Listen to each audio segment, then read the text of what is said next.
got time, cuz. Today I got time, cuz. You lucky on that day I was acting cool, cuz. What? Nigga, what's up? How gangster are you, cuz? Hey. I don't fuck with you, cuz you disrespecting me. Ooh. I don't fuck with you, cuz you disrespecting me. I go hard, cuz. Man, it feels good to be back home. How y'all doing? Come on in, come on in. I know I'm running kind of late. It's a lot going on here. So much news, so much tea is just breaking, but it feels good to be back. Hey, tea sippers. I had a wonderful, wonderful time in NYC. I'm so glad I left. I ain't been traveling in a minute, but bitch, we outside, okay? We are outside. I'm about to leave again. Just booked another flight, okay? So I'm about to leave up out of here in about a day or two. You know what I'm saying? My kids is grown. I'm grown, you know what I mean? So we getting outside, honey. We out. But I had a good time. I had a really good time. NYC don't owe me nothing, okay? It was really cool going down to the Diddy trial. I met so many cool people. It was very interesting. I learned a lot because I've never been in a court of law because I keep my ass out of trouble, okay? I ain't got time to be going in and out nobody's jailhouse, jail cell, mug shots, and none of that ratchet shit. So it's my first time being around anything criminal. So I'm like, damn, this is real. You know what I'm saying? The judge was up there. Order in the court. I'm used to being the judge and jury over here, but to see like a real judge with a real outfit on and a real gavel, I was like, damn, shit done got real, honey. Okay. So yeah, it was dope. I had a really good time. I did. Yes, I'm catching them flights, honey. Who's with me? Okay. So it's just been a lot going on, but I'm glad to be home. You know, I was missing my house. You know, I had to check on my house child, my plants, my babies. So my oldest came over here, me and him chilled and talked for about an hour or two. My youngest, they were missing me like, are you coming back? Did you move to New York? Because I had just bought it one way. I'm like, I don't know when I'm going to come back. And then we're going to barbecue this weekend, but I'm like, I'm out. So my oldest is like, you about to leave again? I'm like, yes. I ain't trying to be the old lady in the house. I'm out. We outside, honey. Okay? So, yeah, I got my nails done. Had to come back, have my girl do my nails. She did a good job. I like this color. So nails is did, you know what I'm saying? Lashes is did. We out. Oh, yeah, okay. One thing, because I know a lot of people ask me about my birthday party because, you know, Leo season is right around the corner. So the more I talk to, like, my friends and stuff like that, we're not going to do it overseas anymore just because it's about to be World War III. Okay, I've been talking about World War III forever. It is literally right around the corner, and I'm not trying to be caught. You know, I'm trying to be outside, but not outside. So we're gonna be doing here in the States. Okay, we're not going overseas like we had initially discussed in Discord. So I decided, you know, after talking to a lot of people, they're like, yeah, no, it's about to get real, and I'm not trying to be trapped on nobody's island. Okay, so we're gonna find like a really dope spot here in the States. I'm trying to figure out like, you know, what state I want to do it in, so I have like more details. But yeah, so change of plans, clock it. But y'all know my parties are always lit, so I'm super excited. This is going to be nice. I'm probably gonna have it more intimate. Like I don't want like 200 people there. It's gonna be more intimate, maybe like 30 to 40 people and stuff like that. But you know, y'all know I always go all out. I'm really excited. I just like, there's a lot that I want to celebrate. You know, just even seeing like a whole nother year is a blessing. And just, you know, moving forward, you know, cutting a lot of just negativity, weirdos, hanger-ons, you know, getting rid of like just dead weight. And I just really only want like real people around me, people who really like support me, support what I do, really love me, things like that. So I have a lot to celebrate this year. Somebody said, do it in Chicago. What part? We're not going to Old Block, bitch. I know downtown Chicago be lit because I have been invited to come out to Chicago. Downtown Chicago is beautiful. You know, I do a lot of stuff in ATL. You know what I'm saying? We'll see. I really love Nashville, though. Like, I would go back to Nashville again because I had such a good time out there. But I'm going to figure it ain't going to be in Cali, though. I'm going to let y'all know that now. I'm not coming to L.A. at all. I want to do it somewhere. Like, I've done stuff in L.A. I want to do it somewhere else. So I'm going to figure something out. Ain't nobody doing it in B-more. Not going to Baltimore to do nothing.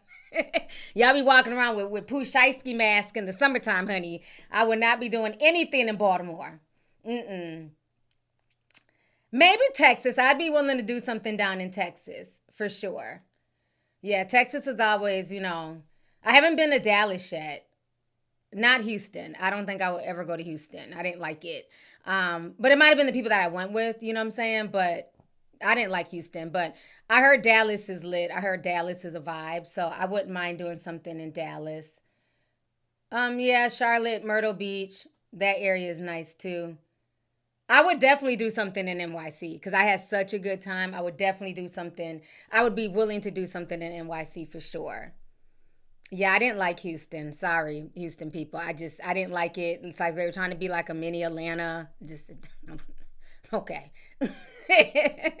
But yeah, I heard Dallas is nice. I am planning on coming down to Dallas. Not saying it's for like my birthday, but I will be trying to make a pit stop in Dallas soon. But we'll figure something out. Rika, I would go to Alaska. I sure would on a cruise. I heard Alaska is so beautiful on the cruise. I would definitely do Alaska. That would maybe do a damn cruise, honey. Okay. But anyways, it's a lot going on, y'all. Come on in. It's a lot to talk about. Let me go ahead and just pull this up. Yeah, I was really busy on the East Coast this weekend. After I left New York, I drove down. I ended up just getting like a cool little rental, and I drove down to Philly and Delaware.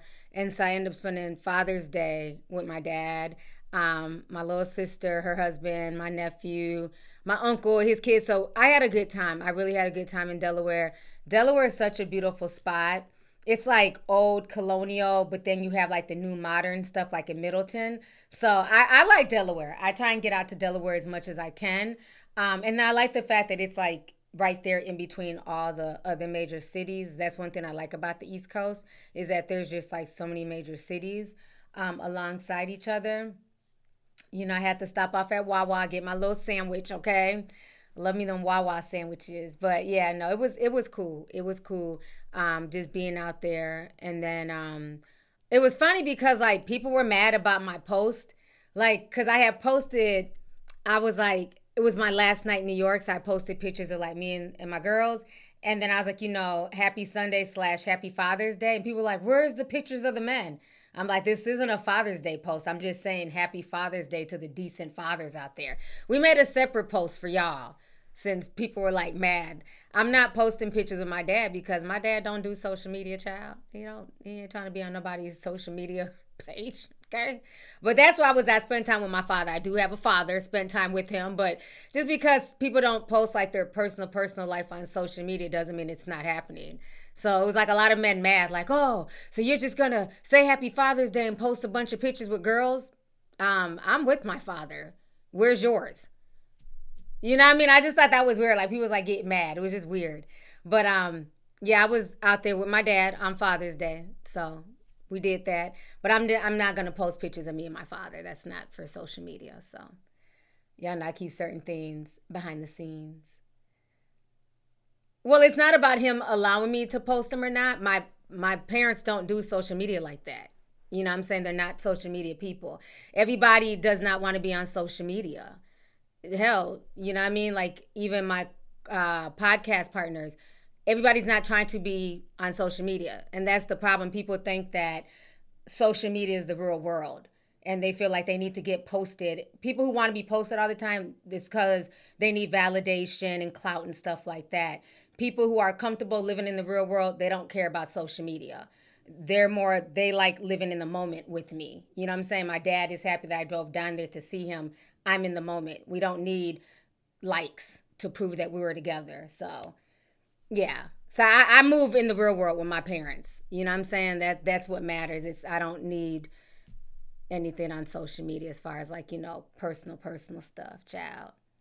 But, we live in a day and age that, unless you post your every waking moment and who you're with on social media, it didn't happen, which is just strange. I never understood that. I like living in the moment. But yeah, we had a good time. Went to church and everything. Shout out, to the church members who went there, had a good time. So good dinners. But yeah, honey, let's see here.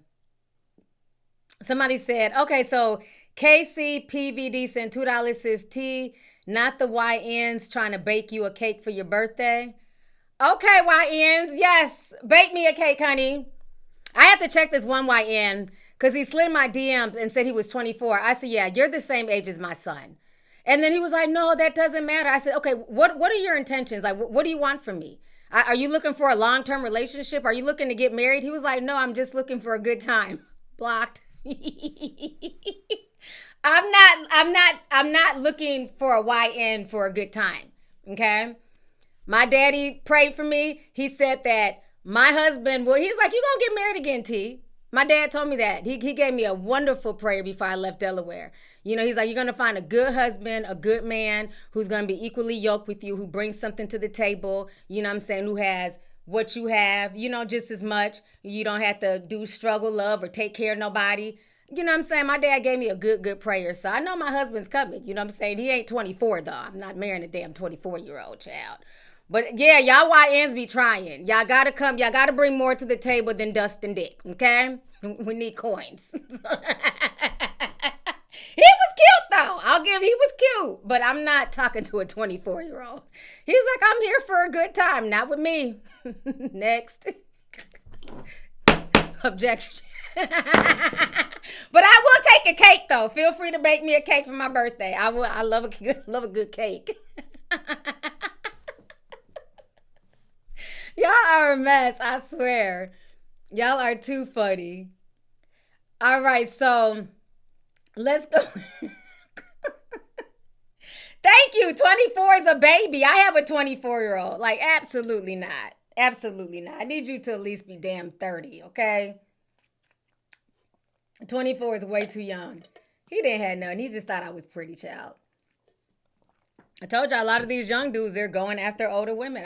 You know what I'm saying? Look at Jalen Green and Drea, okay? They be trying. Somebody said, don't block your blessings. Well, he wasn't talking about nothing. He was talking about he was there for a good time. He wasn't sending no cash apps. What you want me to do with this information? So, yeah, no, he had to go. I ain't trying to talk to no damn 24-year-old. But, you know what I'm saying? We're going to be outside this summer. Somebody said I'm 23. Tyler, you're not even into women. Stop. No, just like... All right, so let's go ahead and talk about all this mess that's been going on. So when I was leaving the East Coast, phone started blowing up. Everybody's telling me there's some stuff going down in Minnesota. They done shut down, I believe, Brooklyn Center, Brooklyn Park. There's been a shooting. Now, this was the same day as the No Kings Parade. You know what I'm saying? So we're supposed to do a big No Kings Parade in Minneapolis. I left out of NYC about 10 o'clock that morning because I was not trying to get caught up in all the parade traffic. So I got up pretty early and I, got out my hotel room, got on the road. So I'm sitting here like, okay, well, what is going on in the Twin Cities? So then I stop off at a Wawa. This was the ghettoest Wawa I've ever seen. Bathrooms wasn't working.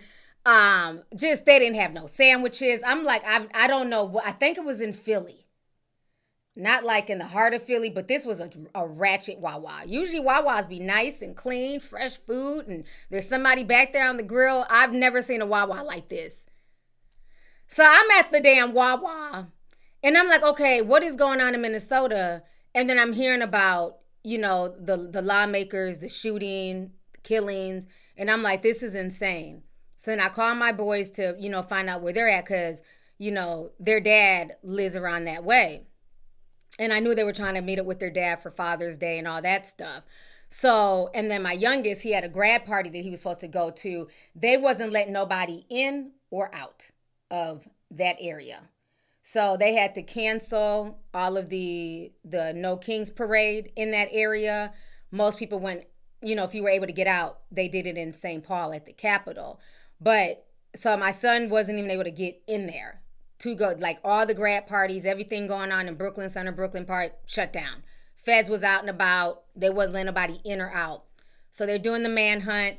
The whole thing is just really, really scary that's going on because this man pretended to be a police officer. We are living in such a divisive world right now, especially when it comes to politics and all of this stuff. And you have a lot of people who are running on emotions. What I'm not liking is the fact that a lot of MAGA right-wing platforms are lying and saying that our governor, Tim Walz, basically, he was like a Democrat. He was attached to Tim Walz. He was not. It's just a lot of lies that dispute. This man was MAGA. He was a very conservative Christian. He was a staunch Trump supporter. So let's put some truth out there. Don't make up shit and try and say that, you know, he's a Democrat and all this other stuff. He was not. He was not. His best friend has been on the news boo-hooing and crying and spilling all his political tea. Okay? He was appointed to something with Tim Walz. I forgot what it was. But Tim Walz doesn't even come to those meetings. You could basically appoint anybody. So I see just a lot of people just trying to like start stuff, rewrite the narrative, and it's really sickening. It's sickening what has gone on. So let's go ahead and watch some of the news clips because he has been apprehended. Trump also spoke out today about the situation and refusing to contact Tim Walz. So we're going to watch that. But this is just creepy. The whole situation is creepy. So let me go ahead and get this set up here.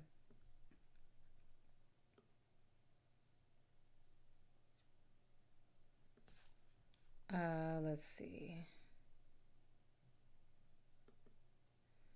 All right.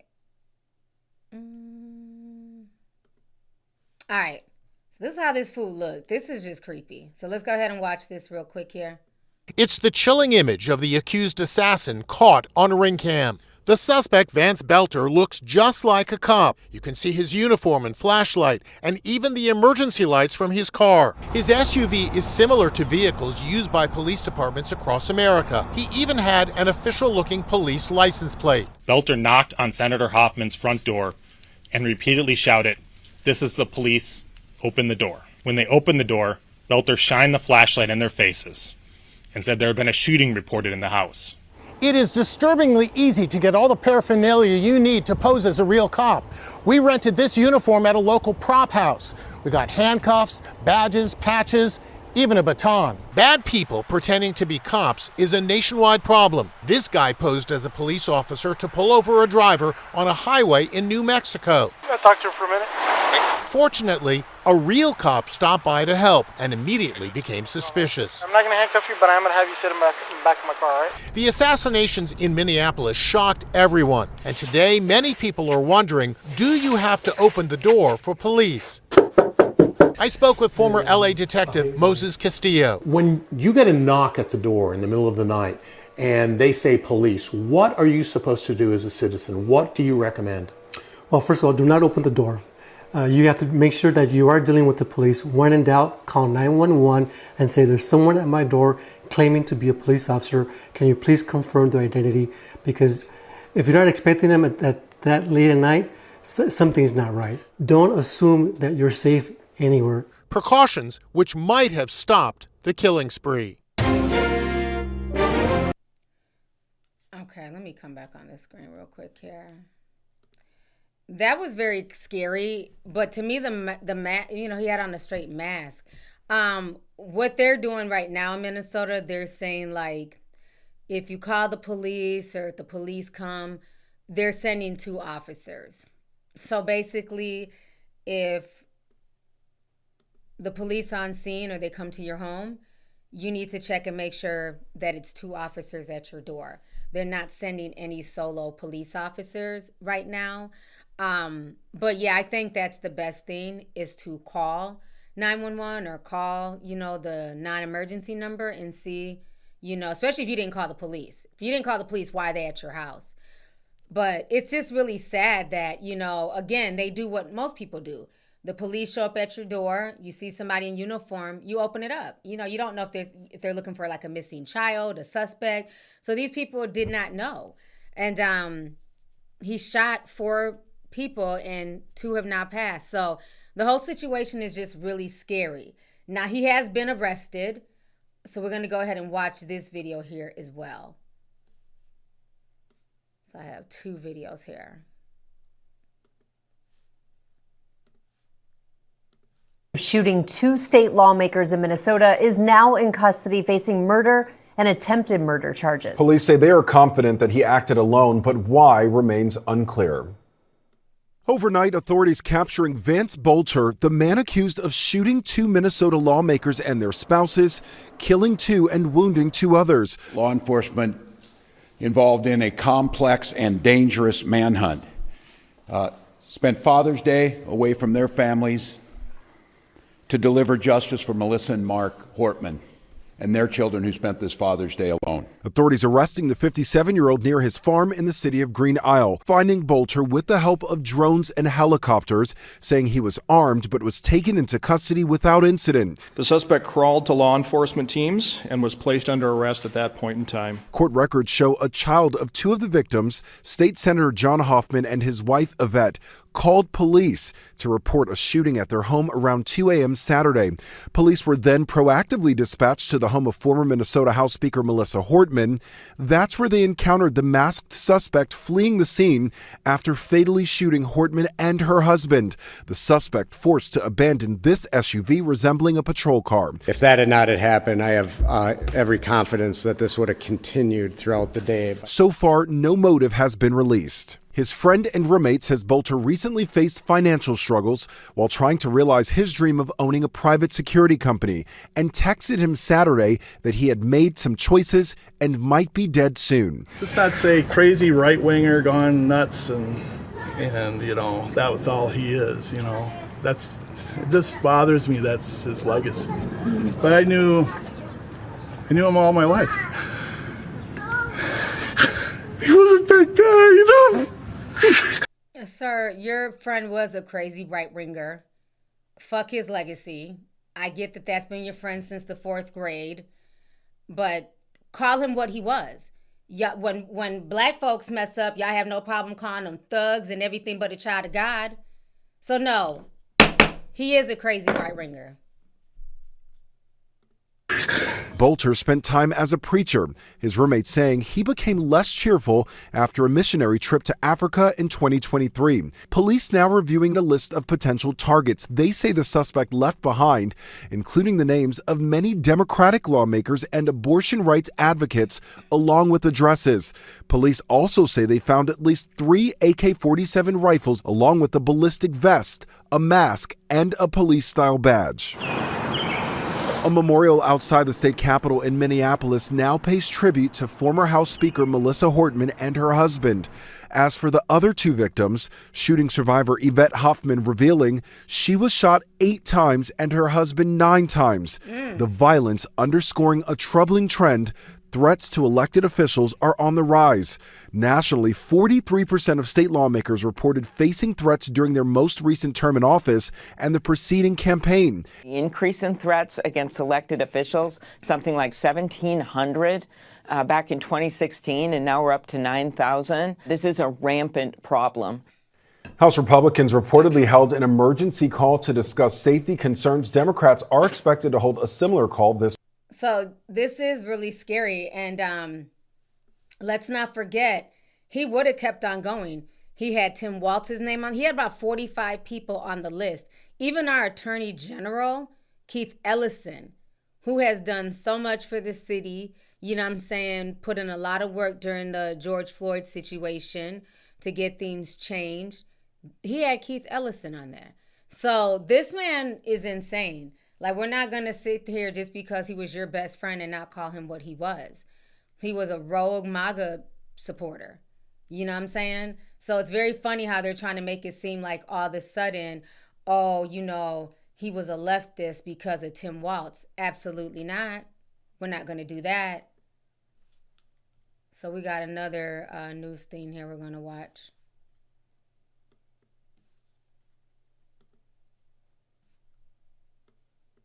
Dominating the news here for the past 48 hours, Vance Boelte, the man suspected of shooting 2 Minnesota lawmakers and their spouses, is behind bars this morning. He was caught about 45 minutes southwest of the Twin Cities in Sibley County last night and brought to the Hennepin County Jail just before 1 o'clock this morning. That manhunt starting 43 hours before that when Senator John Hoffman and his wife were shot in their home. They're recovering this morning in the hospital. Speaker Emeritus Melissa Hortman and her husband were shot and killed a short time later. Now, this is new video from overnight as Boelte arrived back in Minneapolis along with a brand new mugshot from Hennepin County. Michelle Beck is live outside of the jail. And Michelle, many pieces of new information coming in overnight. Oh yeah, Jason, right now we are turning our attention ahead to a 1:30 p.m. court appearance. For now, though, Vance Boelte is here at the Hennepin County Jail behind me, where he is currently being held on a $5 million bond. This comes after that huge hunt over the weekend to find the accused killer. This morning, Vance Boelte is at the Hennepin County Jail after leading authorities down what they call the largest manhunt in state history. One man's unthinkable actions have altered the state of Minnesota. Boelte is now charged with murdering State Representative Melissa Hortman and her husband and shooting State Senator John Hoffman and his wife. He was caught yesterday near the 43rd hour of hiding. They have incredibly professional teams that are trained on this and how to take somebody into custody, and they provided the commands, and he gave up peacefully. Peacefully, authorities say, in the woods of rural Sibley County. Multiple agencies from the air and the ground had zoned in on the area near Boelte's Green Isle home. And we started to deploy resources, including the Brooklyn Park SWAT team, and along with many other SWAT teams, to contain an extremely large area, knowing that this is a very dangerous individual. At that point, police say they had found Boelte's abandoned car nearby. That's where our crews even found a cowboy hat matching up to what's in this FBI photo.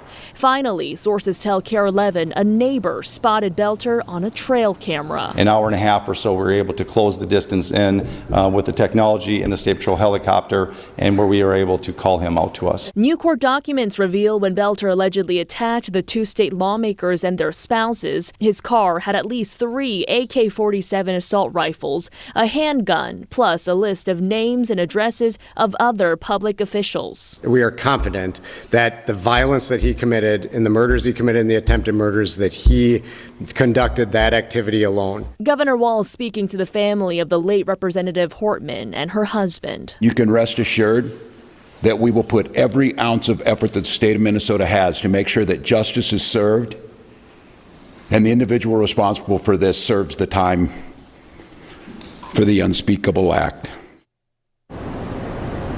We also got this update from Governor Walz late last night that Senator John Hoffman, who was also shot, is now out of his final surgery. Both he and his wife, Yvette, are on the road to recovery, the governor says. Meanwhile, the BCA is still investigating. There's still a lot to investigate here, including a motive for these attacks, these alleged attacks. The BCA says it's also looking to see whether there will be any additional charges filed at the federal level. Back to you. All right, y'all, let me go ahead and come back on. So as you see, it's been a lot going on here in the state of Minnesota. It is scary, you know, to see that, like, the threats to people in office, politics, things like that are on the rise, and for this to happen is insane. A lot of people feel like there's more people involved, that it's not just him, but the news is saying that it was just a lone act. You know, who knows? But I definitely think he was doing that for his base, and it's disgusting.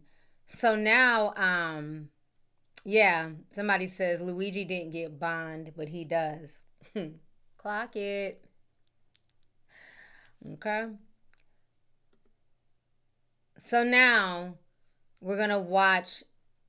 This just came out where they're asking Trump about, you know, the situation and if he's reached out to Governor Tim Walz. So we're going to sit here and see what Trump has to say. All right. Minnesota, there were a lot of horrific details that came out today about the suspect who's been charged there. Have you called the governor yet or been able to speak to any of them? I don't really call him. He appointed this guy to a position. I think the governor of Minnesota is so whacked out. I'm not calling him. Why would I call him? I could call him and say, hi, how you doing? The guy doesn't have a clue. He's a mess. So, you know, I could be nice and call him, but why waste time? On Minnesota, there were a lot of horrific details. All right. So you guys heard him. He says, why would he call him? Why waste time? And he's steadily spreading that rumor about him, about Tim supposedly putting him into that position when that was not the case. Again, it's like he doesn't understand that his words really have power. And a lot of the things that he says, it really gets his base amped up. And it wasn't too long ago that, some lunatic shot at him. And everybody wanted to make sure he was okay. People denounced it. So it's kind of sad that he kind of has the attitude why would I call him? Who cares? Again, at this point, I'm not shocked by anything that comes out his mouth at this point. It's insane. So now, let me see here. 7 summit will have to. Let's go ahead. I want to hit on this real quick. Everything that's going on since we're talking about Minnesota.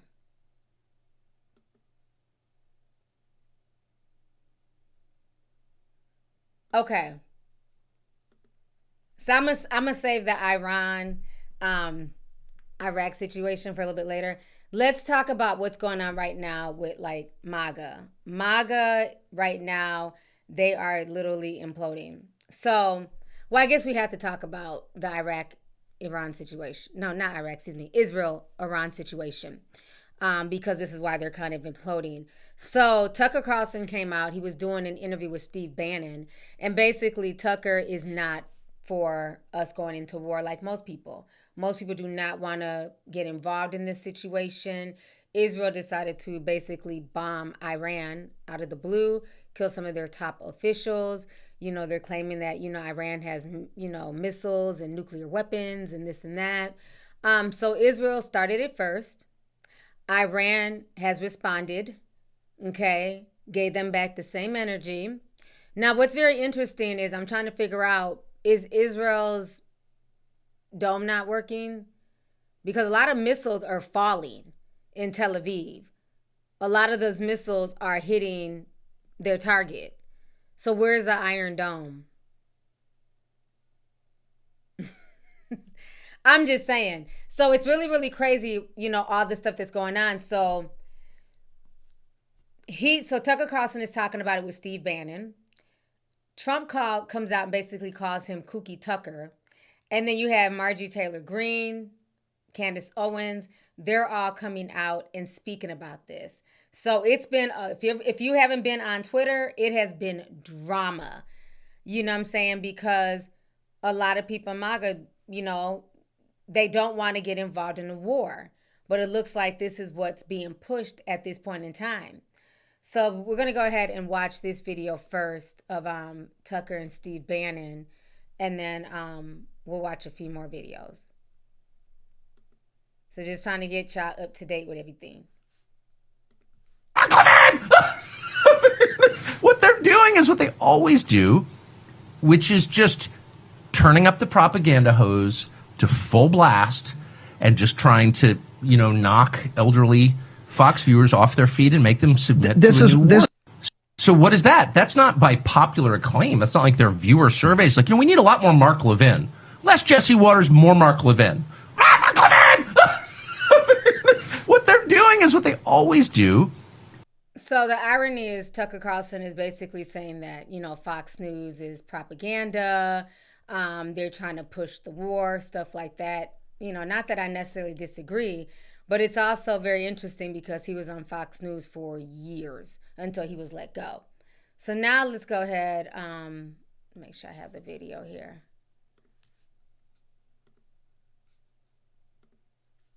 Let's see, is this the one?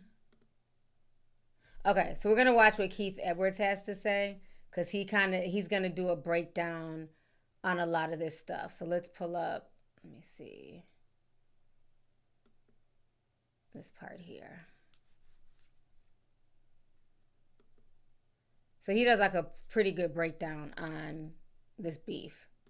Oiled for it, and it's just, to me it just feels very hypocritical that Tucker Carlson is saying Fox is propaganda, and now because he's not there, it's not propaganda.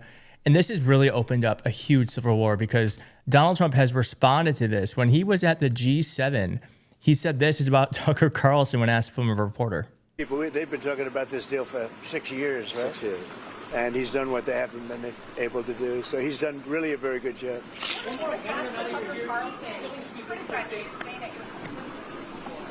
I don't know what Tucker Carlson is saying. Let him go get a television network and say it so that people listen. Thank you.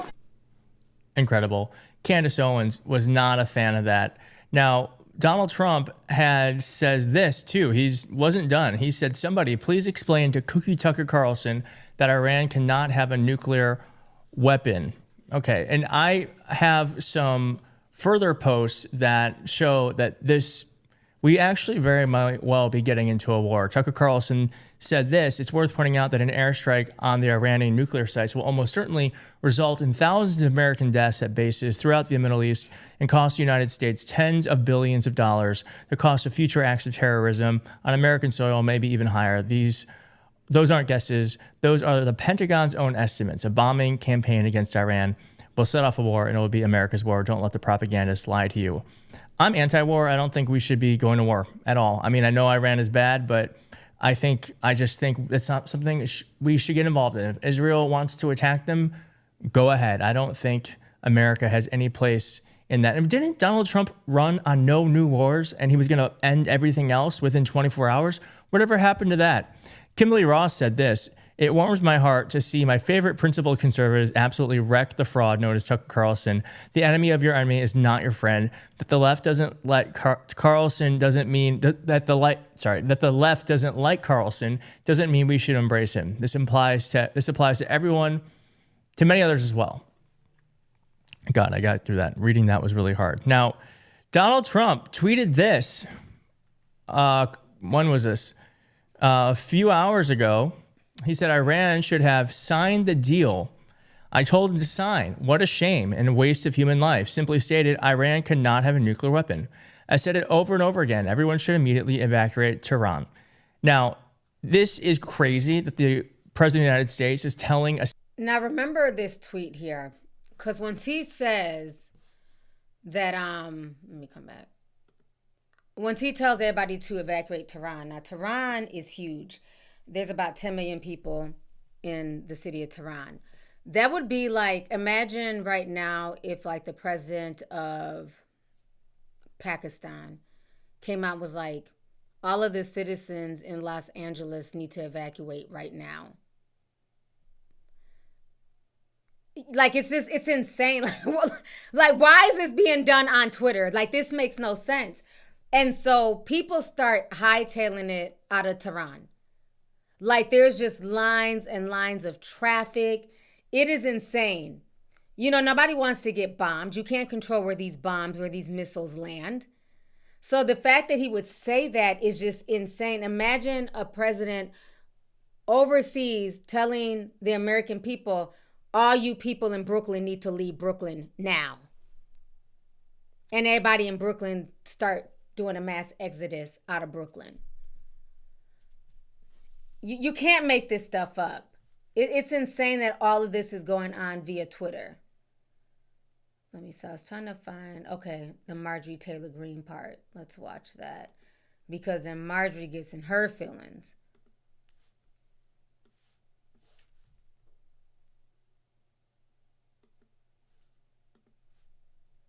Actually, a Republican confession.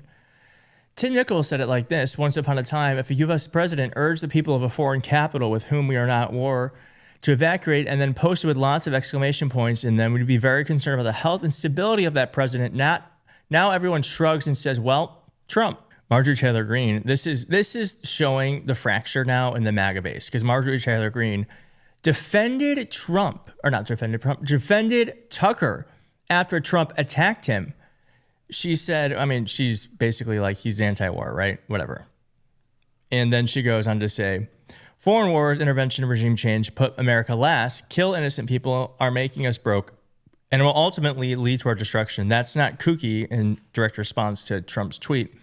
That's what millions of Americans voted for. It's what we believe is America first. So Donald Trump is in quite a pickle, and it sounds like I'm going to show you in just a bit, that it could very well be that they are going to start getting us very involved in this war.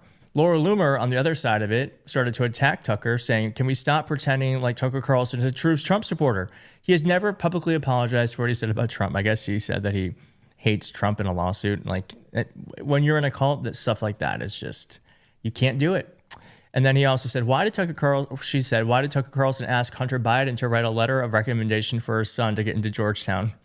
It's just so funny, the things that these people come up with. Candace Owens said this about Trump's attack on Tucker. Donald Trump just completely fractured his base, and he did it for the very neocons who minted the Never Trump movement. Truly unbelievable. Real quick, if you're liking this fractured MAGA base, hit like, because I'm loving it. And let's make sure. Okay. Is he okay? Because he seems a little off in this video. Like, he's just bumbling. But, okay, so we just seen what Marjorie Taylor Greene had to say, Candace Owens. So a lot of people are talking about this. This is definitely a fracture. And then Trump ends up kind of responding to Marjorie Taylor Greene by saying that he's the one who decides, what and when he puts America first. So it's a lot going on right now, but I believe that we are going to be drugged into this war. And this is why I believe that. Not only have the bombs been going off, they're chucking bombs at each other, but today Benjamin Netanyahu basically came out and said that he's not allowing anyone to leave. I don't know if you guys are aware of that. He's not allowing any citizen to leave Israel. So now what does that mean? A lot of white, Jewish, Israeli people have dual citizenship, right? A lot of them come freely between America and Israel, Kudos to y'all. So a lot of them have dual citizenship. There are just as many Americans over there in Israel, as here as well, right? So I believe the reason why they put that out and they stated that they're not letting anybody leave. On is basically telling. Hold on. I'm trying to find the clip. Sorry if these play. Legally that. Okay. Where's the clip at?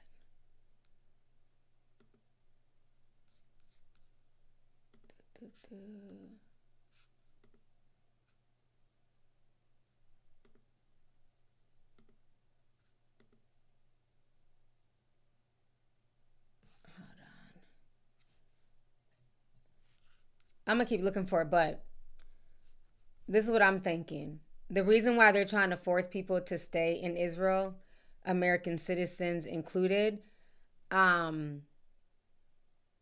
because Trump has said that it was being stated that if Americans get hurt in this war, they'll have to come in and defend. They don't want any Americans being involved, being hurt, being killed. And so I think that's what they're doing. I think this is all strategic. Because again, think about it. If this was, let's say, Mexico, and there are a bunch of Americans down in Mexico, vacationing, kicking it, having a good time, and Mexico gets invaded by like Guatemala or something like that, the U.S. is not coming to rescue a bunch of Americans down in Mexico. They're not. But they may just come and rescue dual American citizens that are stuck in Israel. And that's what I'm thinking is going on right now. Yes, like somebody said in the chat, human shields. Because if the people can afford to go back, and especially if they're dual citizens, and the airport is still functioning, why are they keeping everybody trapped in Israel? I think that's a trick to keep us and get us pulled in. I'm trying to find the clip that I had where they were talking about they're not letting anybody else leave. Let me see.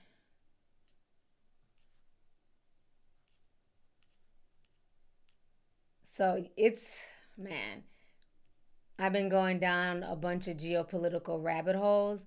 It is getting so real right now. And them bombs that are coming from Iran, they're hitting. They are hitting. And that's the scary part.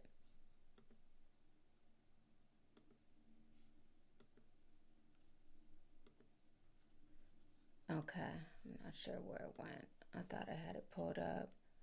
Let me see if this one is it. Let me check this one. So when we're looking at these, Palestine under fire.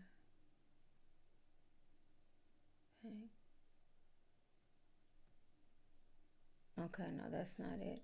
Oh, and then on top of that, Pakistan is not involved. Pakistan is standing with Iran.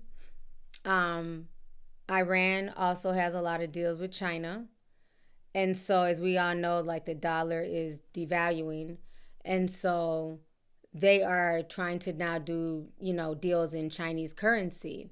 So Iran is a good source for China. So meaning that China is also standing with Iran. And we all know China's best friend is Russia. Wherever China goes, Russia's going to follow and vice versa. So right now, Iran has a lot of allies that are willing to stand next to them. Israel only has America. France could come and be an ally, maybe the UK, but we're not really liked right now. We've offended literally everybody. So do you think France really wants to come and stand alongside us? No. The UK, definitely not Canada, that we've been trying to make the 51st state. So it's a lot. Yeah, Russia's standing back right now sipping tea. But if shit gets real, what side do you think Russia's going to be on? You think Russia's going to stand with us? Or with them?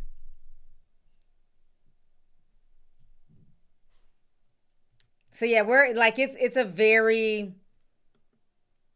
not good. It's not good what's going on right now geopolitically. And we may just be stuck into a war because of Israel. They didn't have to bomb those people.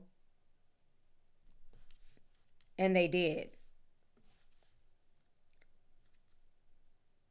So let's go ahead and watch this really quick here. He posted this like an hour ago.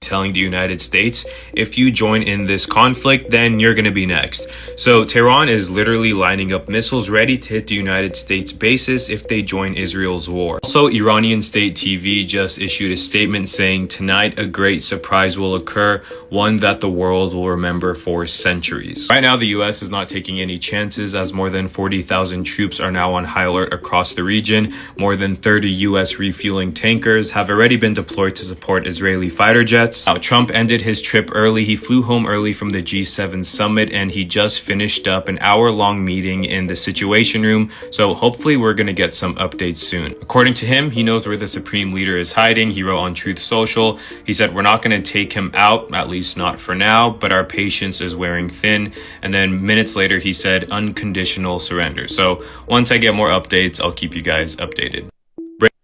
Breaking news as things are moving quick today. So Iran is basically telling the United States, if you join in this conflict, then you're going to be next.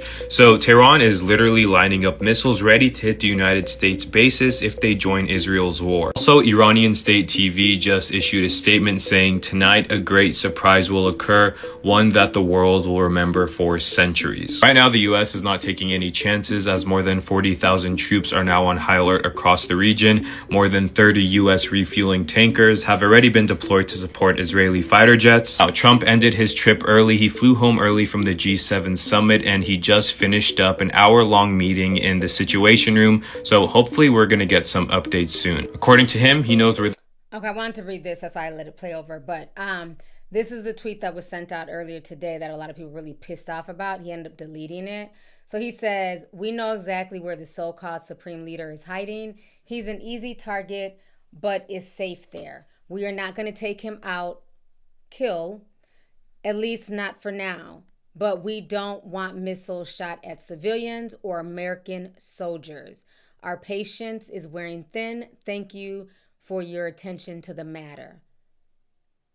Why are these conversations being had on Twitter or Truth Social, whatever you want to call it, Truth Social, Twitter, on like, Why are war conversations literally, just like the other day, I had saw like the the Iranian military, they were tweeting about, launching missiles and attacking. I'm like, we are really in the 21st century where people are tweeting what they're planning on doing militarily. It's insane. That's something that should not have been tweeted or posted on social media. I thought you were supposed to move in silence and violence. So it's crazy. It is crazy, all the stuff that is going on right now. I'm going to play a few more videos here that I have. Okay, this is the one video I want to show y'all of people leaving Tehran. And then also they're saying that there's this website that tracks the pizza consumption at the Pentagon. And they're saying for like the past few days, them ordering pizza has gone sky high. And what that means is that basically for a lot of pizzas being ordered, that means they are stuck there at the Pentagon and that war could be imminent because they're ordering pizza, meaning that nobody's going home. Nobody's going home for dinner. Nobody's going home for lunch. So it's some type of website that tracks pizza orders that go to the Pentagon. So it's insane. I didn't know such a website even existed.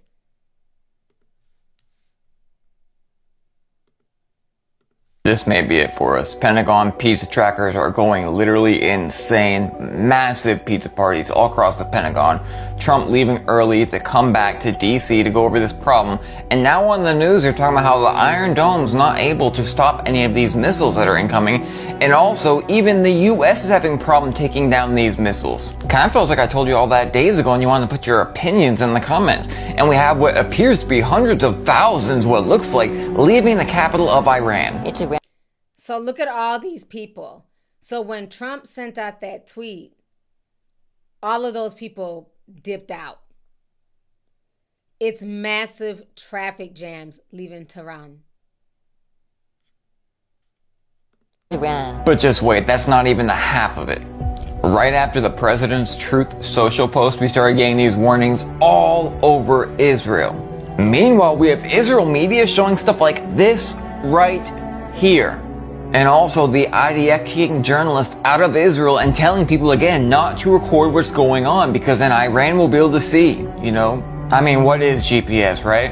So they're finding new locations to record from. In ballistic missile fire, you've seen how these ballistic missiles have just shredded the Iron Dome, the THAAD system, the Patriot system, all the things, David Sling, all those capabilities, those missiles are just going right through it. Most of our troops in the Middle East don't even have that much. Like I told y'all before, you can't just listen to one side of a conflict. And now I'm seeing videos about how the Samson option was just leaked.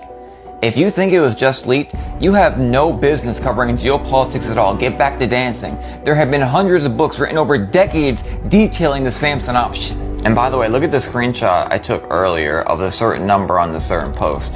Odd, right? This is about to get so much worse than we even think possible. This may be it for us. Pentagon pizza trackers are going. So yeah, it's getting crazy. It's a lot of stuff that's just coming down the pipeline at this point. So it's getting nuts. So just be prepared. You know what I'm saying? Bad enough, the job market, everything that's going on in the real world. Just like individually, right? People are dealing with like job loss and the price of food going up, immigration, just so much stuff going on. And then on top of that, we have this whole looming war. And I wish I could find the clip. Let me see if I can look it up on YouTube. Israel shuts down airports. See if it comes up. Iran cuts off Israel from the entire world. Israel closes airspace.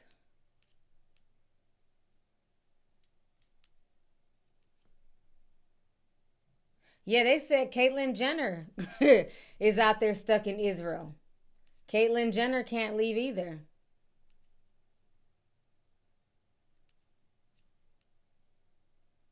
Life's in danger. Israel issues evacuation warnings. And this is just 56 minutes ago. Oh, wow. So which one is it? Either y'all are shutting down where nobody can leave, and now they're issuing life's in danger evacuation warnings. See, what it is they thought they could mess with Iran. They didn't expect for Iran to be like, what's up? They didn't expect them to get in the paint. They thought they were going to run scared, and it doesn't seem to be happening.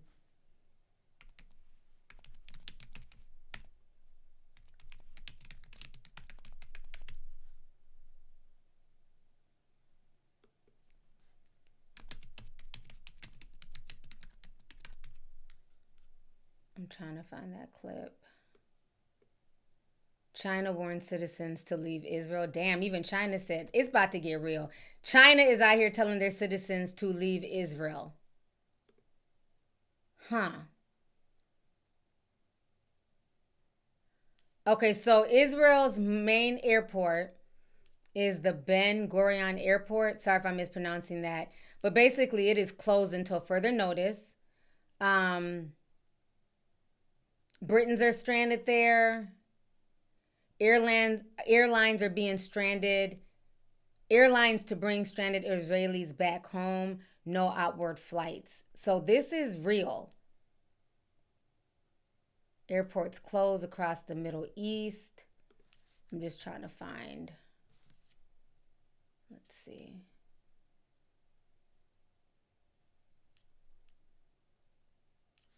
Okay. Let me just share what the hell this AI chat came up with here. Okay. So it's saying here, closure, Ben Gurion Airport closed until further notice. That is the main airport in Israel. Stranded travelers. This closure has left tens of thousands of Israeli citizens stranded abroad, facing uncertainty and difficulty returning home. Travel restrictions. Israeli Transportation Minister Mari Regev has announced that Israeli citizens are currently not permitted to leave the country. Okay? And it was on their news. I was watching their news earlier, and it was Israeli women talking or whatever. But yeah, this is what I was trying to, that was the article I was trying to find y'all. But they had told their citizens they're not allowed to leave. So imagine if you're Israeli and you're a dual citizen, where you have like an American citizenship and Israeli, your Israeli citizenship is going to trump your American one because you're already in Israel. You're stuck. You're stuck.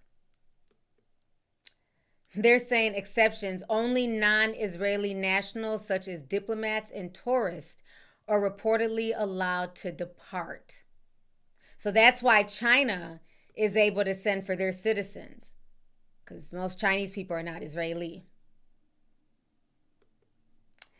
Historical context. This is the first time in Israel's history that a main international airport has been closed without a definite timeline of reopening. Impact. The closure and restrictions are causing significant difficulties and concerns for those unable to travel, including those with an urgent need like medical procedures. So again, my theory, I think it's just my theory, you ain't got to agree, is they're willing to let tourists and certain nationals leave, but everybody who is an Israeli citizen has to stay. Like I said, many of them are dual citizens, America and Israeli. So if they can force the ones who also have an American citizenship tied to them, then they may be able to pull us in, because they know that Trump is going to more than likely want to fight to protect their American citizens that are stuck over there in Israel. So I really think that that's what's going on with that. When I heard that they were shutting down the airport, I'm like, okay, they know what they're doing. They know exactly what they're doing. Runaway Beauty says, thanks for the live, T. You're welcome.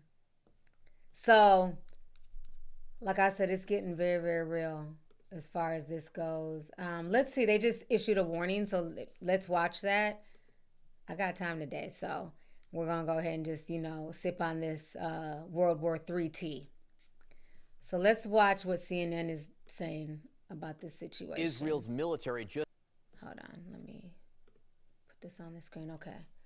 Let's see what's going on. Just issued an evacuation warning for parts of Tehran, warning that they would soon carry out strikes against military infrastructure there. It comes as one of the president's top political allies, Senator Lindsey Graham, who is pushing for strong action against Iran, says the president is about to act. Iran with a nuclear weapon is a threat not only to Israel but to us. And 4 presidents have promised to make sure that Iran never had a nuclear weapon. I think it will be Donald Trump who delivers on that promise. The U.S. is already building up its military presence in the region. Dozens of aerial refueling tankers have moved into the region to assist Israeli fighter jets. Natasha Bertrand out front at the Pentagon. Natasha, what more are you learning about these U.S. assets being moved into place? Yeah, John, well, what we're told from our sources is that these U.S. Air Force tankers, they have been moved into the region in recent days in order to essentially give President Donald Trump options should he want them. And one of those options, of course, is to help refuel Israeli jets as they carry out strikes over Iran. But that would be on the lesser end of potential U.S. military involvement. And these tankers are really designed to give President Trump a lot of options. And that, of course, includes one that was presented by U.S. Central Command as a possible option to Trump of actually engaging in joint strikes with the Israelis on Iranian nuclear facilities. So if you have those tankers in the area ready to go, then you can, of course, refuel jets. You can even refuel B-2 bombers, which, of course, are the bombers that would be capable of dropping those very, very heavy munitions on these underground nuclear facilities. And so that is one part of the kind of restructuring that's going on when it comes to the U.S. force posture in the Middle East. But we have also seen, of course, the deployment of another aircraft carrier to the region, the USS Nimitz, which is joining the USS Carl Vinson, which is still in the Middle East. And it remains to be seen whether both are going to be there at the same time, but they will overlap for at least a little while. And of course, they have a tremendous amount of firepower and hardware on them that can be used both to conduct offensive operations as well as to help the Israelis defend themselves against incoming Iranian missiles. So we're basically involved. Everything she's saying is, we're already there. We're ready to fuel whatever Israel needs. We can help them with any, incoming missiles, diffusing stuff. So we're basically we're involved now. They've already deployed troops out there. So tell us without telling us that we're involved. Because if we weren't involved, we wouldn't be out there with fueling stations and bomber jets and all that stuff. So I feel so bad for all the people in the military right now. Prayers up to y'all because they can't, they just get sent out there. There's nothing they can do. They just get called into active duty. But yeah, we're basically there. Yeah, I believe this was all pre-planned. I definitely agree, Michael.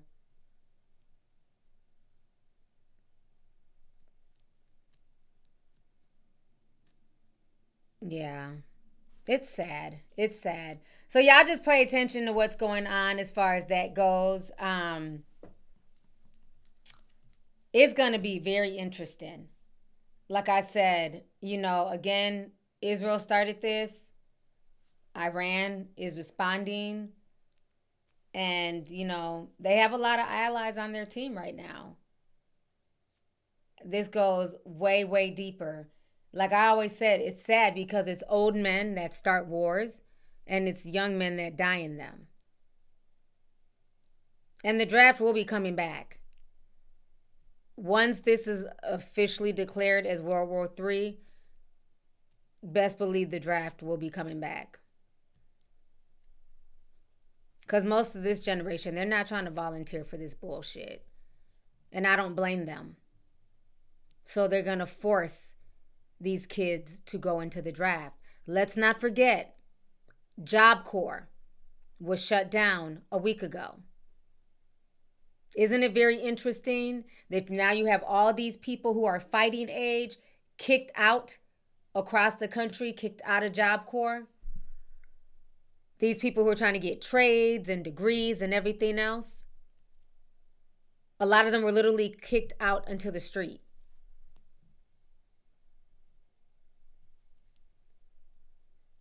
Somebody said draft MAGA. And that's the thing, a lot of them talk a good game, but they're not trying to fight and die in nobody's war. So, yeah. I believe that they got rid of Job Corps for a reason. So, but I'm going to stay on top of all this. I'll keep y'all posted on it. Let me read some super chats and we're going to, how long am I on here? Okay, hour. Then we're going to talk about the last topic here, 50 Cent. Hold on. Oh, I liked it, this video. He was saying some real stuff. Let me play this video really quick before I he was saying some real stuff. I liked his video. Hold on. Let me play this real quick. Okay. This is in the middle of Tel Aviv. These are Iron Dome launchers in the middle of Tel Aviv, surrounded by residential apartment buildings. Also, the Israeli military's HQ is in the middle of Tel Aviv, surrounded by residential apartment buildings. Tell me again, how many times over the past 20 months have we heard that Hamas is using residential areas as military bases, right? Hospitals, schools, all of that. How they're embedding themselves within the civilian population, using them as human shields. How many times have we heard that? They have been using that shit as an excuse to flatten Gaza this whole time. By their standards, those targets in Tel Aviv are legitimate military targets. You can't have it both ways, right? And if you're watching all of this unfold and you're freaking out and you're going, oh, pray for Israel, but you haven't been praying for Gaza over the past 20 months, you need to ask yourself some serious fucking questions. Why is it that when you see white Israelis being subject to the same shit that Gazans have been subjected to for almost 2 years now, now is the time that you freak out. Now is the time that you start feeling bad. It's just straight up disgusting, and you should feel ashamed of yourselves, honestly. All right, child.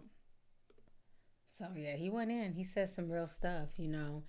Again, I feel bad for all sides because, like I said earlier, it's old men who start these wars, but it's young people who die in them.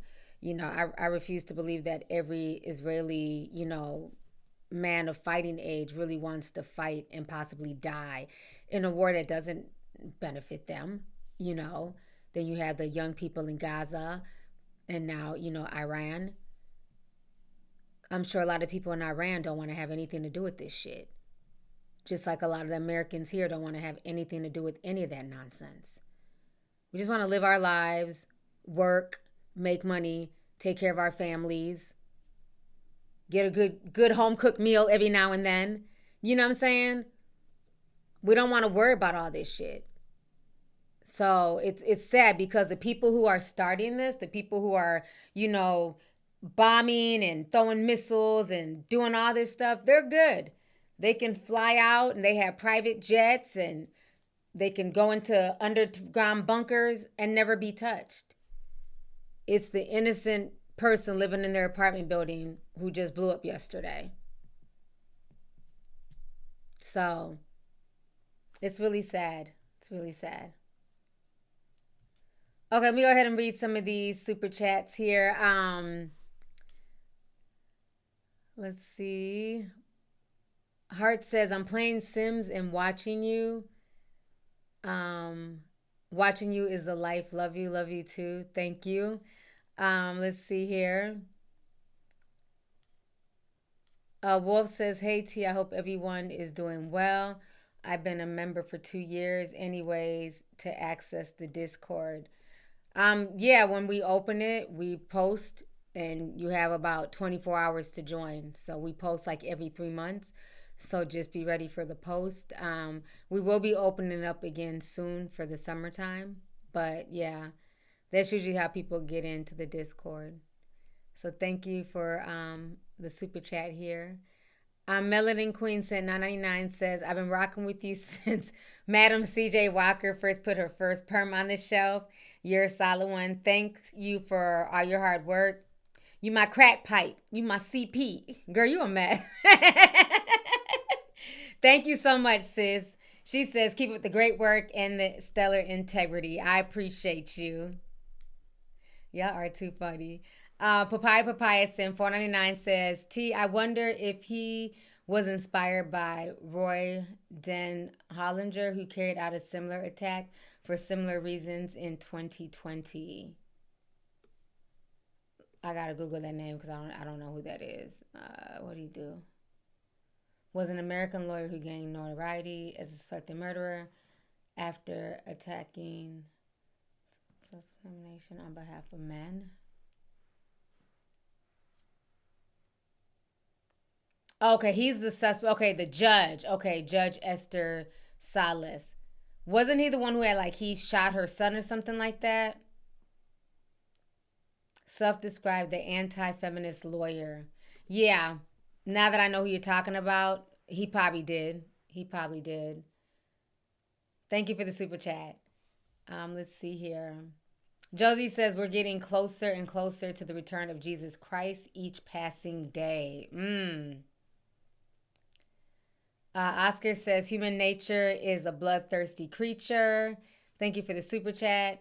Brooke Miller says, hey, T, I love your content. Just popping in to ask if I can please get back in the Discord. Love you. Appreciate all you do. If you were in there, you need to send an email. Once you send the email, I'll get it over to Marquis. So just send an email. Shanette sent $50. Thank you so much, Shanette. She says, hey, T, everything with Iran and Israel is giving enemy of my enemy is my friend. Because I thought not too many countries got along with Iran. I'm hoping for the best, but preparing for the worst. Exactly. That's how I'm thinking, too. Because Iran, they're basically self-sufficient. They ain't been fooling with nobody. You know, they're like a country to their own. So it is very interesting that now everybody, you know, is willing to align with Iran. And I think they're willing to do that because a lot of people just, they're not liking America right now. Even our own allies aren't fooling with us. So I'm not surprised about the people who don't fool with us anyways, linking up, you know. Right now, we're like a pariah all over the world. So it's going to be interesting. Like I said, it's going to be a very hot summer. And I'm not talking about hot girl summer either. Hot missile summer. That's what we need to call it.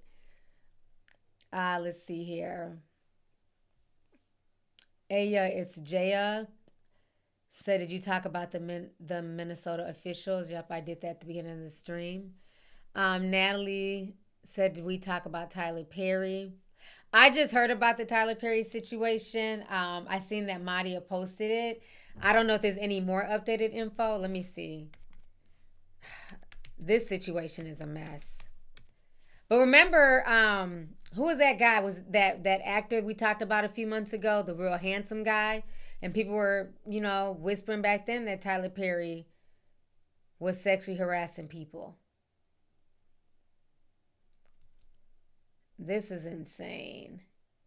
And then he got that new movie out on Netflix, Straw. I haven't seen it yet, but I heard it's really good. Oh, they got text messages. Oh, hell no. Oh. Okay. Let's go ahead and talk about Tyler real quick. I guess the text messages are out, honey. So this is what's being said here on TMZ. So they're saying here, Tyler sued for sexual assault. Oval actor claims years of harassment and more. Tyler Perry is facing accusations of sexual assault, a claim coming from an actor on his long-running show, The Oval, and one Tyler Perry camp calls a scam, TMZ has learned. Derek Dixon filed a lawsuit against Perry, and in the documents, he claims that he and the director met at an event in 2019. In Derek's word, Tyler picked him out of the crowd and asked for his phone number, suggesting he might have a role for him. So I don't watch The Oval, but I guess this is Derek Dixon in The Oval. As it turns out, he did. Derek says Tyler gave him a small role in episode 2 of the show called Ruthless. Then in January of 2020, Derek says that Tyler invited him to his Atlanta home. He accepted, hoping to build a friendship that would lead to more acting gigs. But according to the suit, while there, Derek drank too much and ended up sleeping in a guest room.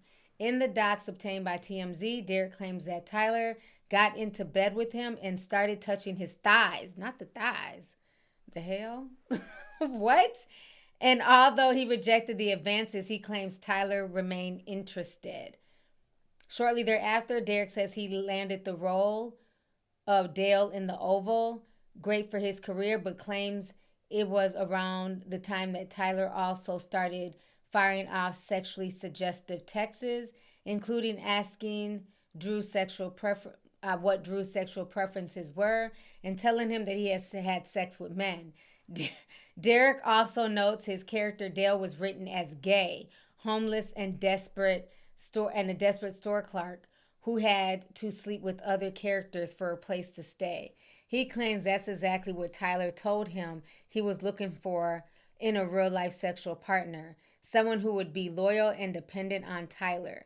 Derek says he feared his career would be derailed if he flatly rejected Tyler, so instead he told him that he wasn't the sexual type, but he was always terrified that he'd lose his job if he complained of sexual harassment. To that point, he says Tyler once again invited him to Atlanta later on in 2020, and things allegedly took a dark turn. Derek claims that Perry greeted him warmly but quickly started a sexual charged conversation, like asking him if he likes it rough in bed, and then grabbed Derek by his throat while saying, "Look how excited you just got." Okay. Then they go on to say, he says that he pushed Tyler away, and that was the end of the alleged incident.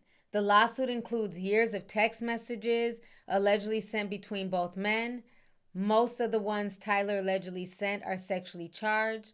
For instance, one reads, "No straight man would be going on walks with you or cooking dinner for you unless they wanted to fuck you, and I would fuck you." Okay.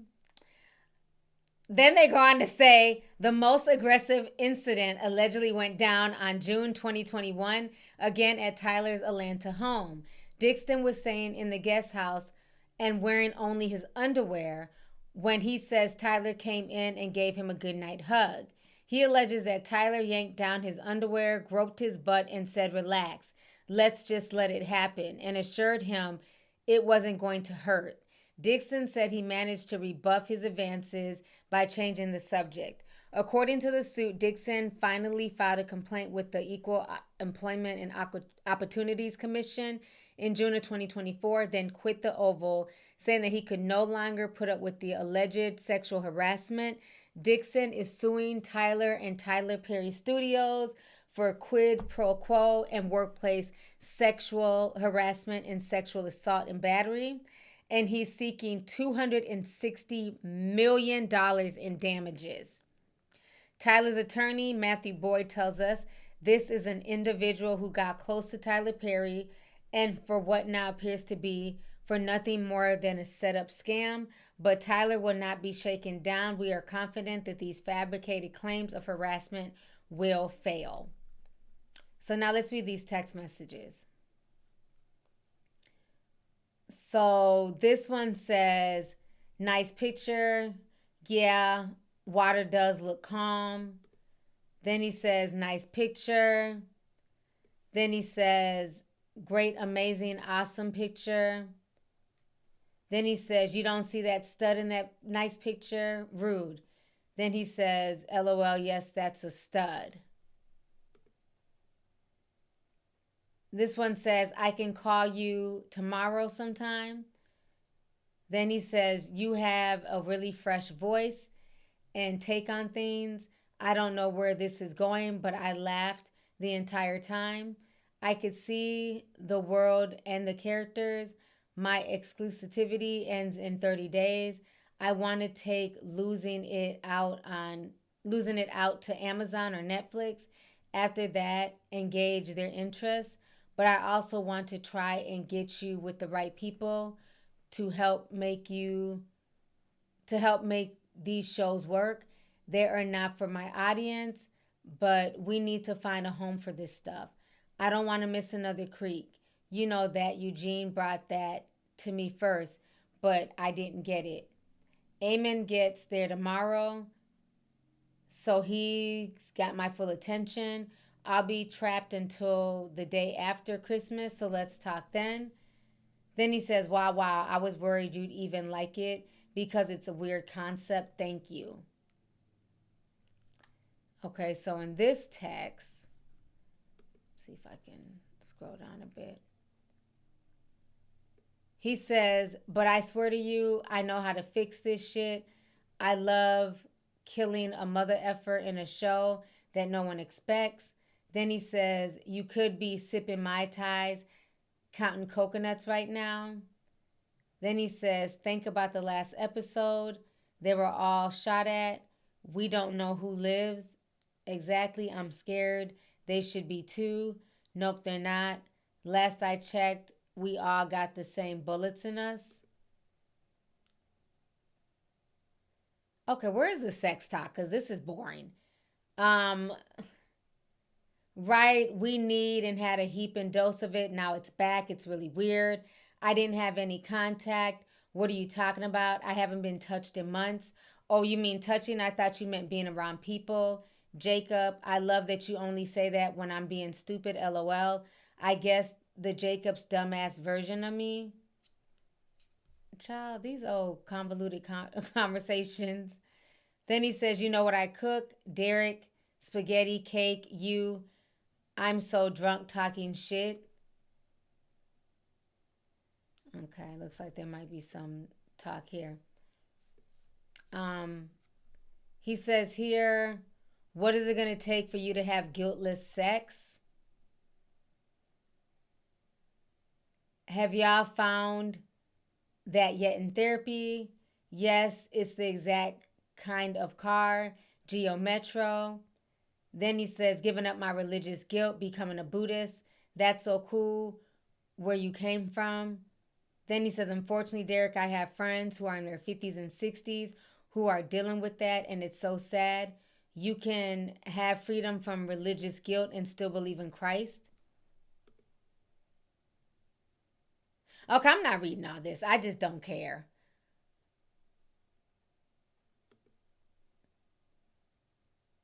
I'm not seeing nothing about sucking peen, taking it up the wazoo.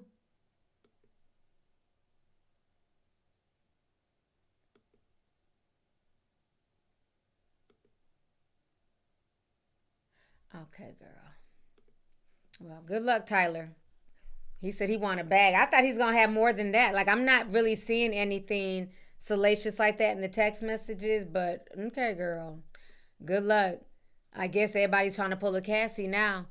He's shooting for them big numbers. Sue high, $260 million. Tyler probably going to give him $100,000 to get him out his face. So we'll see what happens. I'm not seeing anything in there. But maybe he has, some stuff behind the scenes. Okay, so let's go ahead. We got to talk about this 50 Cent situation before I go. 50 Cent's baby's mother, the first one, Shaniqua Tompkins, is blasting him all over social media. Because he kind of him and the son got into it on Father's Day. Y'all know 50 Cent is petty as hell. So his son was basically accusing 50 Cent of using the second son. He'll be posting a picture of his second son soon, trying to act like he's a involved father. And so 50 Cent came out and basically accused the baby's mother and the son and the daughter of doing PPP scams. So now she's come out and she's dragging him. So we're going to go ahead and watch this real quick here. Where is it at? Okay. So Shaniqua Tompkins is talking. Let me fix this here. Belly out to here.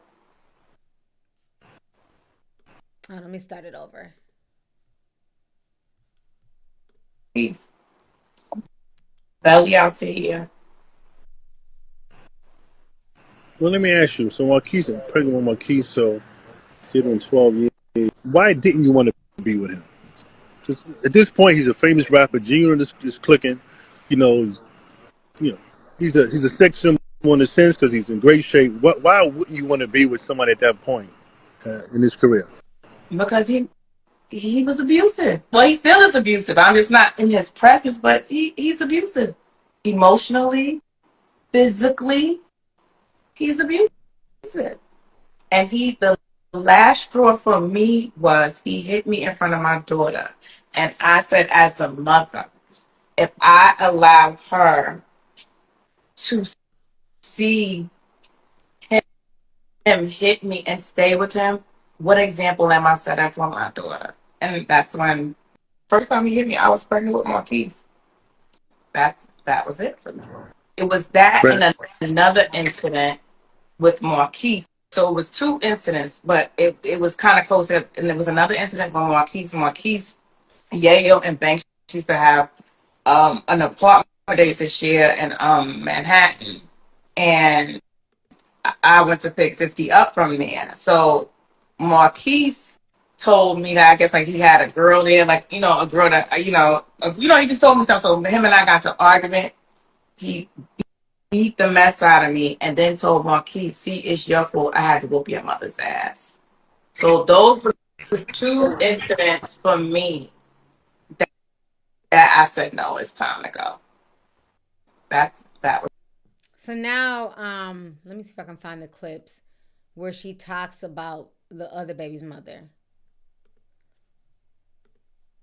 This whole situation's messy as hell.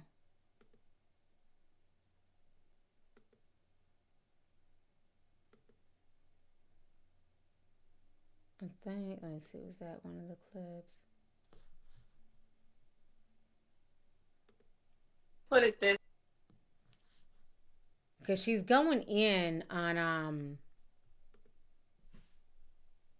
the other baby mom.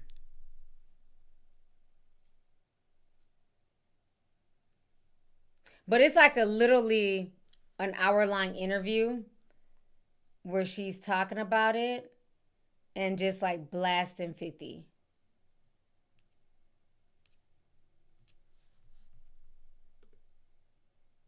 Give me just a second here.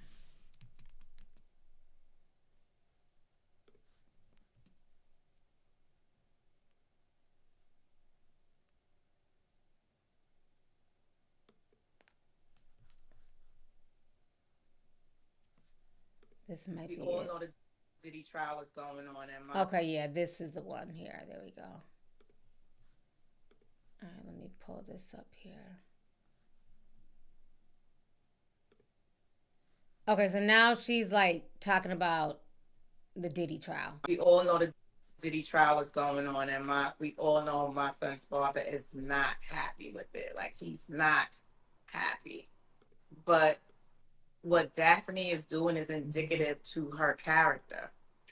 It was so it's been rumored and known for years that she has been a pole girl from Vegas. Like that's known. That's known. And he knew that when he beat her up in California, which he seems like that's just so buried how he beat her up. It was a domestic violence case in California. Now put a teacup if y'all remember me talking about that domestic violence case a few months ago. And remember I said that it had been wiped off the internet because I was trying to find the receipts, because I remember covering the story years ago and 50 Cent kicking her door in and everything. Put a teacup if y'all remember me talking about this a few months ago. About the fight that went down between 50 and the second baby mama. That is what she is confirming now. Okay, I see the teacups. Yep. Because like I said, they've literally wiped it off of the internet. It's so hard to find like a breakdown of the article, everything that happened. But I remember the story and him kicking in the door. The California Clerk's Office tried to contact me. Hey, y'all, tried to contact me Okay. to testify in that case. They contacted my child support attorneys for me to question me and to testify in Daphne Joy's domestic violence case, which I declined. Which I declined.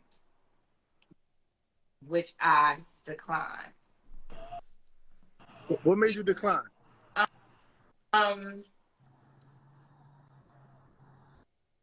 As I'm a mother first and I'm a woman, but she, during the duration of the relationship with her and 50, she gave me so much shade and she was trolling me along with him. Like she thought she was superior. She thought her and her child were going to be superior to Marquise and I. So I said, I'll sit this one out. We all know the Diddy trial is going on and we all know my son's father. So yeah, she goes on and she talks about 50 and goes in on him for literally a whole hour. But I just thought it was very interesting because again, I think 50 Cent is very, very embarrassed to be tied to this situation. And that's why he keeps lashing out. You know, he's throwing shots. He's posting memes like crazy. But again, he knew who the second baby mama was before he got with her. See, everybody else just knew to pass her around. He's the actual goofy who got her pregnant. So that's why he's mad. Because again, it kind of reflects on him as well. Because he can try and say what he wants to say. He can try and joke on her, talk down on her. It's still the mother of your child. So it says a lot about him. But I like the fact that she's finally coming out and she's telling her side of the story, because for so long they've made her out to be the bitter baby mama and she's just mad. But I think a lot of this stuff, you know, again, there's two sides to every story, right? His side, her side, and the truth. But I think that, you know, a lot of the things that she's saying, it kind of makes sense and it fills in the holes with a lot of stuff. And also, you know, 50 has clowned her for years, went in on her for years, went in on the son. So now they're like, okay, gloves are off. Now they're talking and spilling tea. And I'm here for it. I'm here for it. Yeah, I mean, it's kind of insane, like all this stuff that's been going on, you know, as far as like the case and him, you know, out of all the rappers, nope, you notice nobody else is really saying anything. Yes, Kanye did show up to the courtroom, but nobody else is really talking about this. It's only 50 Cent. And I believe that's because he's projecting, he's salty, and he knows deep down inside he's tied to this case. You know, people are tying him to the case. Diddy, and then, you know, Diddy has been his enemy for so long. So, and now the baby mama's speaking. It's crazy.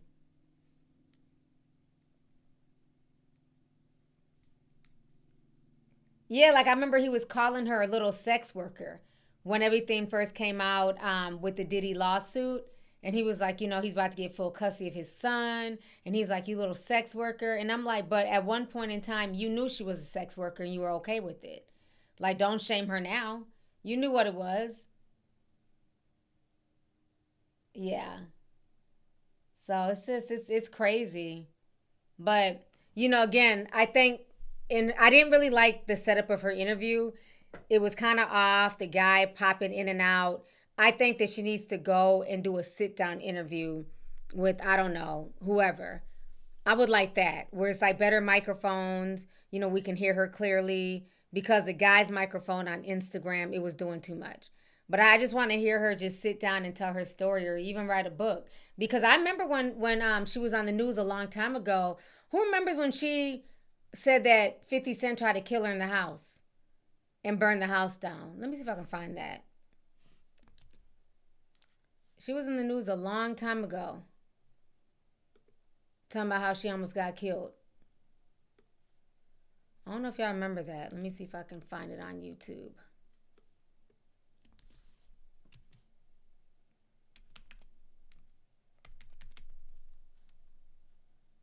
It's an old video from back in the day.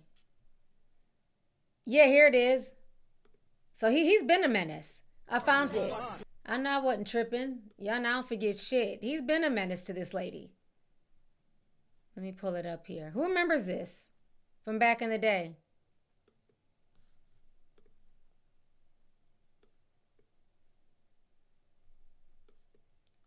It's okay. No, don't do that. I'm not. What are you doing? Just let us go. No, it's okay. Can we just talk to you for a second? No, you can. Okay, great. It's okay. What do you think happened? Mr. Jackson did this. You do think so? Yes, I know so. Why do you say that? He threatened me on Monday. He did? He threatened me. Look, watch what I'll do. I'll have someone come kill you. He threatened me. He threatened me on Monday, and this is what he did. How long were you two together? We were together for 13 years. The relation just ended over a year ago. He cannot accept that I have moved on with my life, and he felt like he was going to strip me of everything. And I didn't allow it. I fought back, and this is what he's trying to do. He tried to kill me and his own child. Why do you know that? He threatened me. He told me he would. He told me he would have someone come do something to me. He told me he said, watch what I do. I have someone come kill you, and that's what he did. That's really what he did. He I know he did. There's not a doubt in my mind on my son's life. I know he did. What happened? I know did he you hear did. Anything? Did you see anything? Someone threw something through the window, and the house just ignited. Couldn't even make it downstairs. We had to jump out the window. Do you think he hired someone to do it? Yes, of course. I know he's too much of a coward to do anything himself. You're blaming 50 Cent for this? Yes, yes, yes. He released yes. a statement saying he was happy everyone got out alive. He didn't even. If you release a statement, if you care about the child, he has made no attempt to contact his child. He calls my grandmother when he's upset and he wants to talk about me. He calls my uncle. He calls my aunt. He's not made one attempt to come find out if his son is okay. So that sound like a concerned father? A concerned father don't sign over their rights. A concerned father do not sign over legal, physical. He has no rights over Marquise. None. He signed away custody. He tries to make sure like he's a doting, beautiful father. He's not. So you don't think he cares about you? He is a deadbeat because it's not about monetary. He is a deadbeat. You heard this in the middle of the night? Yes, I did. Talk about the custody of the house. He didn't want you to have that No, house. and we was in the Supreme Court. I did my deposition yesterday. And he trashed yesterday. the attorney's No, office? he trashed it on Monday, but I did my deposition yesterday, and they saw the evidence that I had. We had an express oral agreement, and I have proof that he said that, and this is what happened. He knew I was going to get that house. Put his kids in danger? So He doesn't care. Anyone who's trying to take a roof over their child's head, do they care about putting them in danger? When you know you drive around a bulletproof van all day, every night, wouldn't you want your son to be somewhere safe? You think he would try to kill his own kid? Yes, I think he would. He's obsessed. If he can't have me, he'd be like, no one can. He's obsessed. So you he's very guys are upset. fighting over the house right Yes, we were in court. We're in litigation. We're fighting over the house. Just yes. say again, what did he tell you? He said that he was going to have someone come kill me and watch what he does, and this is what he did. So he threatened you? Yes, and he has made no contact to even see how his son is doing. No contact. You heard something in the middle of the night? How frightened are I'm you? very upset. Don't chase your brother. Careful. Thank you. Get her out of here. Get her out. It's over. Thank you. Get in, boy. Thank you for talking. Thank you.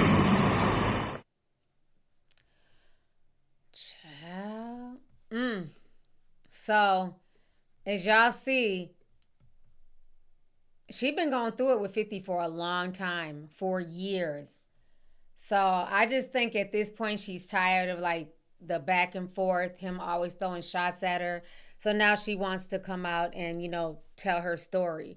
But he's done a lot of stuff, to a lot of women in his life. The only one that he's never been accused of abusing is the old white lady he was dating, Chelsea Handler. She has nothing but fond things to say about 50. But Vivica Fox don't have a lot of good things to say. The first baby mama, the second baby mama, so everybody can't be lying. So it's going to be interesting. Like I said, it's a 50-minute interview that she put out on Instagram. And she went in. Maybe I'll do a full breakdown on the interview tomorrow or something like that. Maybe like watch it with y'all. But yeah, it's a long interview, but she really goes deep into like a lot of things concerning 50, her relationship, his relationship with his son and things like that. So the whole situation is a mess. But you guys, I've been on here for over an hour now. I'm going to go ahead and get ready to log off. But this has been a wonderful stream. I'm reading these last few super chats here. Let's see. Miss Bia says, thanks for keeping up and keeping us informed with the truth. You are more than welcome. Thank you so much. I know this wasn't like, the typical hip-hop celebrity stream, but I feel like this is really important. We need to know what's going on and understand the seriousness of everything that's going on. So I just thank y'all for allowing me to talk about serious stuff every now and then, outside of like the celebrity T and Diddy and all that stuff. So thank you. Let's see here. Natalie M says the Boondocks were right. Definitely. Mandarin's 91 cent 5 says, I love you, T and T sippers. Everyone stay safe out there. Exactly. Please do. Thank you so much, sis.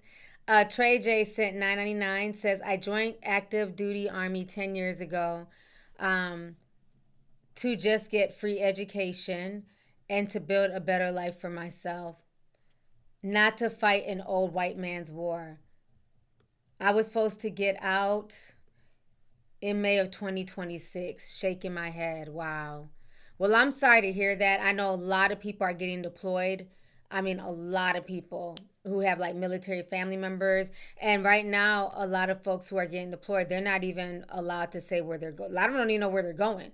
They're just being told you're being deployed and that's it. So it's very frightening. It's a lot easier to deal with the military when we're not at war and things are somewhat peaceful. But with this and everything going on and missiles being launched on both sides, we're going to be involved. We're going to be involved. I already know it. It's sad, but stay safe and thank you so much for your service. We appreciate you. Let's see here.